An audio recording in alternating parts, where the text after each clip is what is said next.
Looking for a guaranteed way to create content that resonates with your audience? Start a podcast. Interview your ideal clients and let them choose the topic of the interview.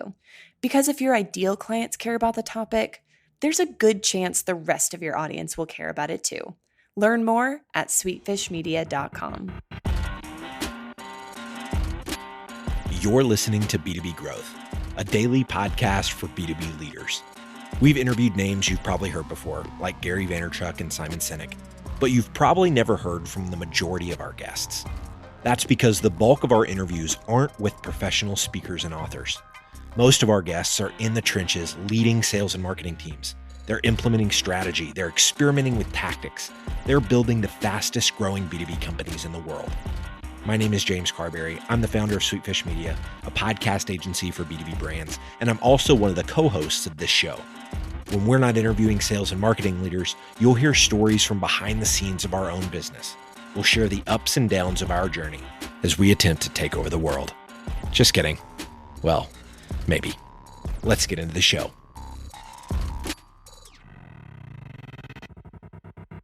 Welcome back to the B2B Growth Show. I'm your host for today's episode, Logan Lyles. I am joined today by Dan Sterling. He is the Director of Sales at ListenFirst Media. Dan, how's it going today? Great, Logan. Happy Friday. Happy Friday to you, sir. We're recording this on a short week, so thank you for making a little bit of time out of your short week to record this interview with us. Really excited to have you on the show. Yeah, you got it. Awesome. Well, Dan, we are going to be talking about something that's very top of mind for you, effective strategies for building an SDR team based on the point of trajectory that you guys are at ListenFirst Media. I know this is something that's very top of mind for you, so excited to hear your feedback and some tactics and strategies you can share with our audience. Before we do that, I would love for you to give a little bit of background on yourself and the team at ListenFirst Media. Absolutely. So I've been in marketing and sales for about 15 years now. The past 10, mostly with software as a service companies that are media related, and joined ListenFirst about a year ago to help with their growth. We're a relatively lean and mean team for now, but rapidly growing it out.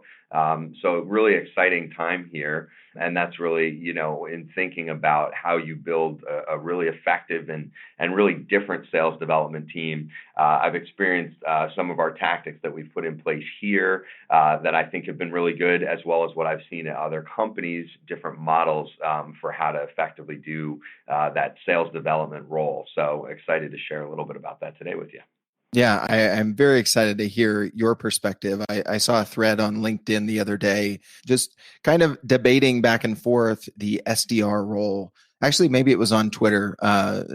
In any event, it was, I think there are some great conversations going on about, the evolution of the SDR and the AE roles, and how you find people to fit in those roles and what makes sense for your organization. So let's jump right in. The first thing I know you mentioned was redefining the SDR role. Tell us a little bit about your thoughts there, Dan. Yeah, absolutely. Well, I think, some people, obviously those who have done the role or maybe been at companies and experienced a model where, folks are in this sort of crush the phones, extremely high volume of outbound, not only phone, but email, of course, as phone becomes less of an effective method. But nonetheless, I think that's it's a position that tends to have pretty high turnover and sort of burnout rate. So I think a lot of companies are starting to rethink that. And what it comes down to for me is, it's empowering these people. I mean, generally, it is a more junior role. It's people earlier in their careers. But absolutely everybody joining a company wants to feel empowered in the role that they're in. And to me, it's about making it feel, even if it is for some going to be a stepping stone role, have it feel like it's not, and really that they're making a big contribution. Because at the end of the day, I think anybody who's involved in new sales, like I have been, realizes what a big contribution they can make in helping the team scale and helping build that pipeline. So that to me is really what it's about, is to make it a role that's more quality and people don't look at as just like a grind that they're trying to get through in order to get that next promotion up into a sales role. Right. I think definitely, that SDR, BDR role can definitely feel like a grind.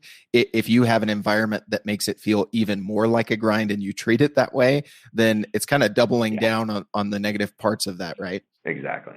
So one of the things you mentioned as we were prepping for this interview, Dan, was making it a blend of outreach and support and strategy. Tell us a little bit about how you foresee maybe your team or you've done it in the past to kind of blend this role beyond just an outreach role that kind of takes away from that just grind mentality of what you typically see in an SDR position.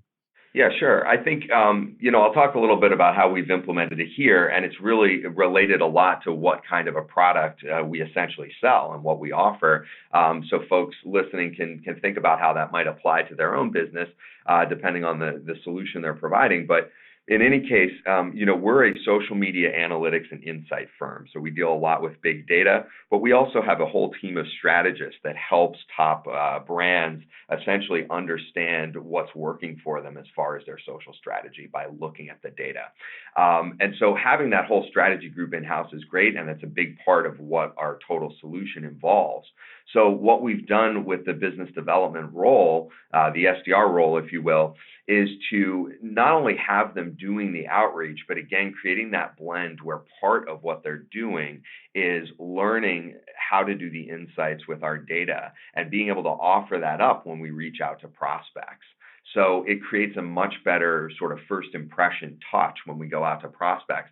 Obviously, you always want to send something relevant to the individual prospect. It can be difficult to do that at scale, but I think taking the time to, one, train these individuals to understand what our offering is really all about, and then ultimately when they do go outbound to prospects, they're offering up something that's of value, and they're getting people thinking essentially. And so it accomplishes a couple things in certainly creating a better first impression with the prospects, but also, for again, the individual in the role, it's a little more interesting. They're not just doing outbound 100% of their time. They're spending some time for us doing, different research and insights, putting together reports and things like that we can use not just at the beginning of the funnel, but actually throughout the cycle with a prospect.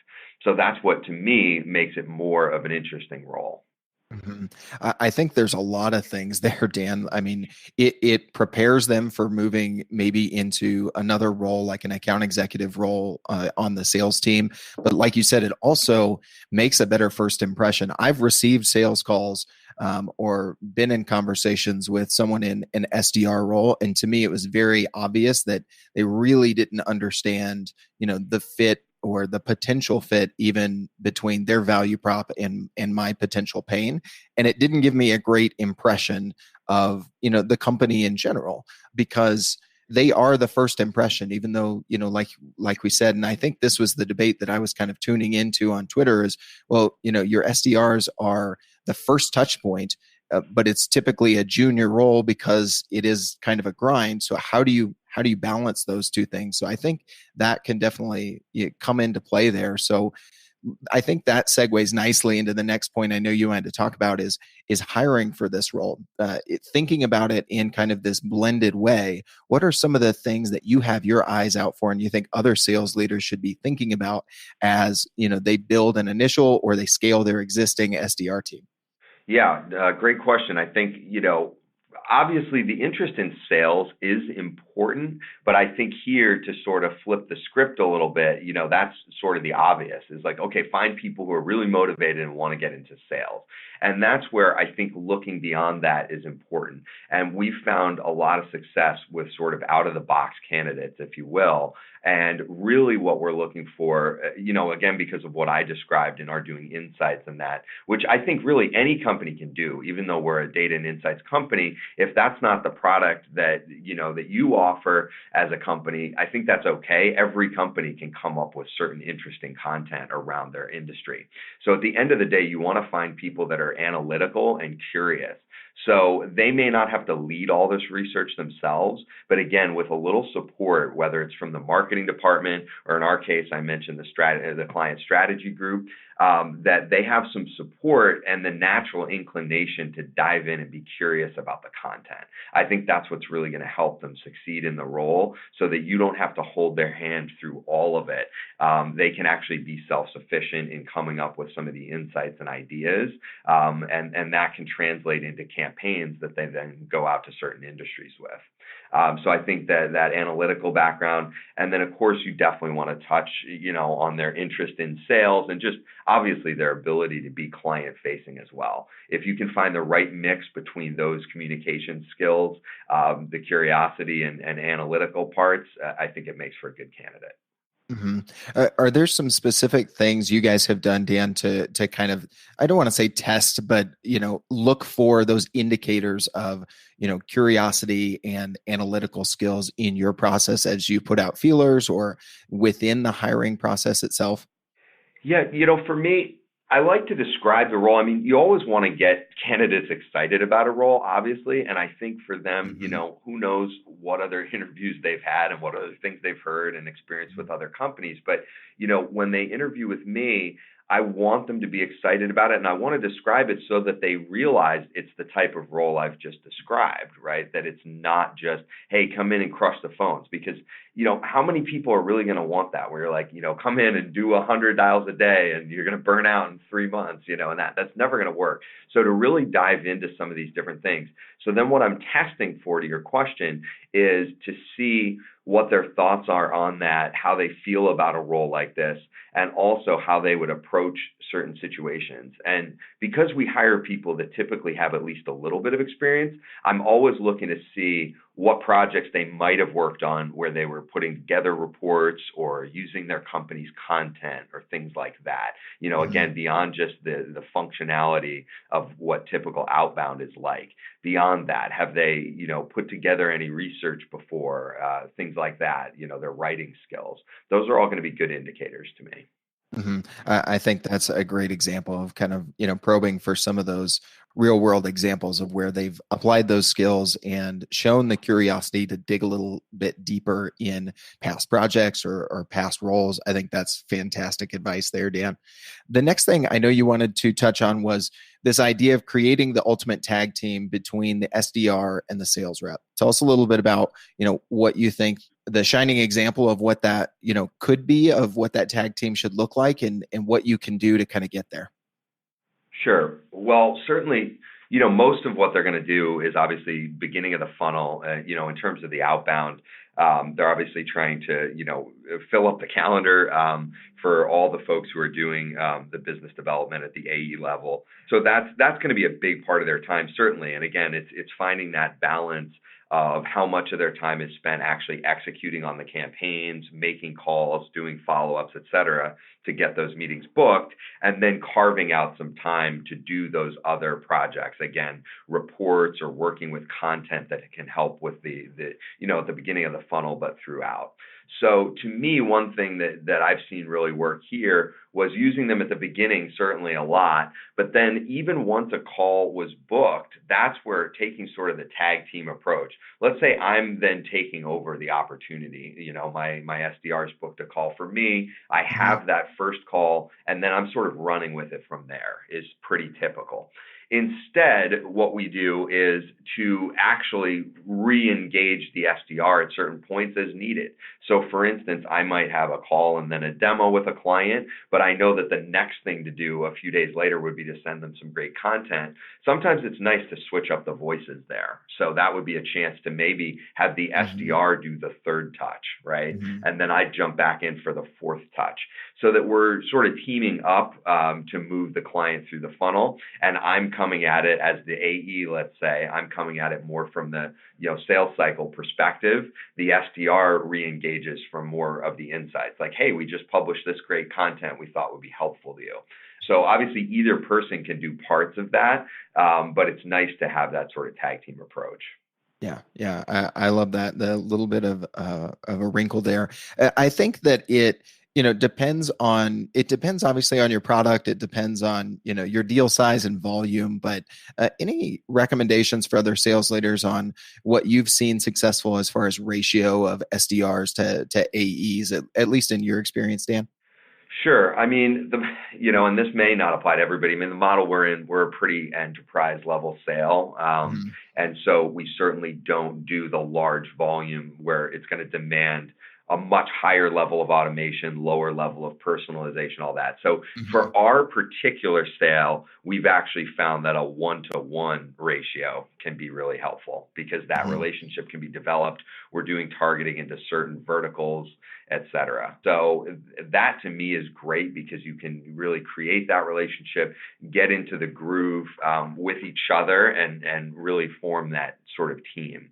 But recognizing that's not necessarily going to be the model for everybody, I think it really just depends on what the objectives are. But again, my Right. main Right. thing always is going to be, automation is great, but ultimately real personalization with the content and with anything that's going out to the prospect is what to me is going to put you ahead. And so whatever the ratio it takes to achieve that, obviously everybody's going to have automation in place. You need to, but you have to find a way to also create something custom for everybody you're going out to. hmm Yeah, and it sounds like for your case at least, Dan, that personalization by bringing the SDR in for those, third, fifth, maybe every other touch as you're working through a longer sales cycle, tag teaming it with the sales rep. That's where that actual customization, that personalization from another person really can come into play. So I think that's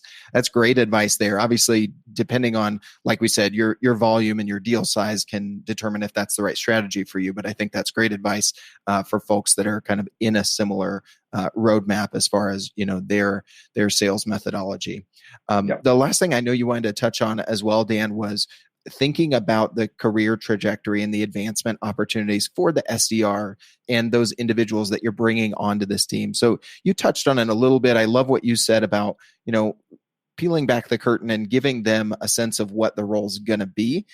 Because I think that, especially in sales hiring, we can get this idea of, okay, well, prove yourself to me, and not making sure that it's a good fit both ways. So kind of beyond that, tell us a little bit about what you think you can do to set your SDRs up for advancement opportunities, both for the benefit of the individual and for your sales team as a whole.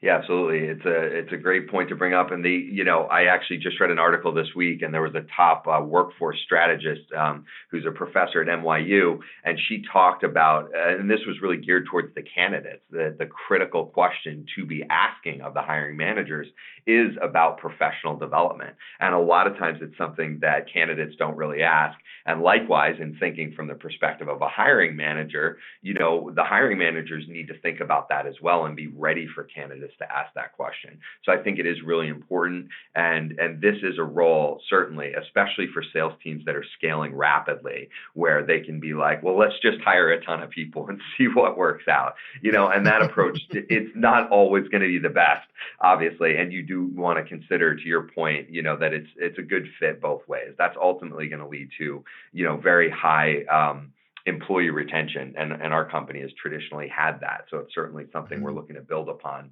as we continue to grow. So I think, to the question as far as the trajectory, I think it's good to ID some pathways that both go into sales, obviously. So this person could, if they're great in that particular role and they really have the sales acumen and they've shown that through executing on this type of SDR role that we've described, then great. We need to identify a couple levels of promotion. In our case, because we're a little more enterprise, like higher dollar value sale, it's tough to have them jump right up to, say, like a senior AE level, obviously. So identifying those middle promotion opportunities is important.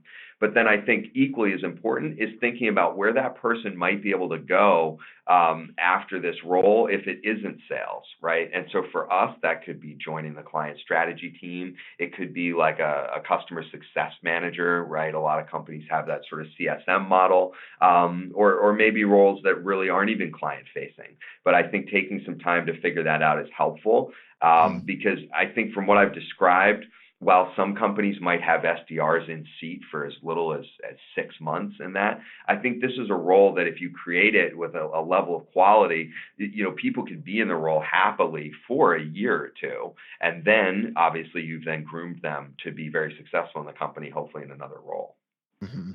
Yeah, I think all of that is definitely going to, overall help the company growth, because that people are going to churn out of that SDR role eventually. Hopefully it's not as quick as, in some cases where it can be very, very quickly, but looking at multiple ways out, because if you find someone that, really does lean more heavily on that analytical side, and you have another spot for them other than just only being able to move into that AE role, and something that's going to help the company grow and be the right advancement for them. I think all of that is definitely worth considering as you think about, your hiring process and thinking about the ways that you can provide advancement for the sales team members that you bring on.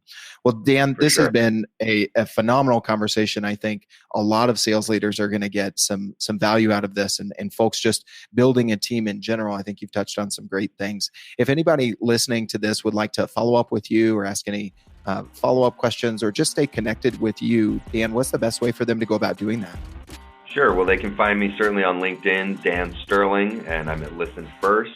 And also, we are, as I mentioned, currently hiring for this role. So if anybody out there listening knows somebody in their network who'd be interested, we're in New York City. You can go to ListenFirstMedia.com, and there's a business development coordinator role on there.